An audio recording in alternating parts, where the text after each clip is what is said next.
Car வெடித்த இடம் எத்தகையது?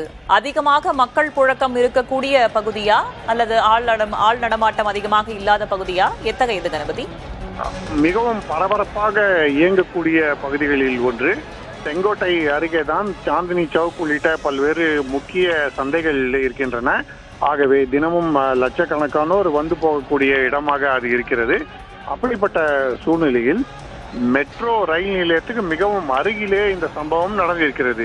திடீரென தீப்பற்றி எரிந்ததால் மெட்ரோ பயணிகள் மற்றும் அந்த பகுதியிலே தினசரி வந்து செல்பவர்கள் அனைவருமே பாதிக்கப்பட்டிருக்கிறார்கள். போக்குவரத்து மிகவும் சிக்கலிலே சிக்கியிருக்கிறது, அங்கே ஸ்தம்பித்திருக்கிறது. இப்படிப்பட்ட சூழ்நிலையில் தான் எப்படி இது போன்ற சம்பவம் நடைபெற்றது என்று பொதுமக்களிடம் விசாரித்துக் கொண்டிருக்கிறார்கள். நீங்கள் கேட்டது போல இந்த இடம் பொதுமக்கள் அதிகம் நடமாடும் பகுதி என்பதால் நேரிலே பார்த்தவர்கள் நிறைய பேர் இருக்கிறார்கள். அவர்களிடம் தகவல்களை சேகரித்துக் கொண்டிருக்கிறோம் என காவல்துறை தெரிவித்திருக்கிறது.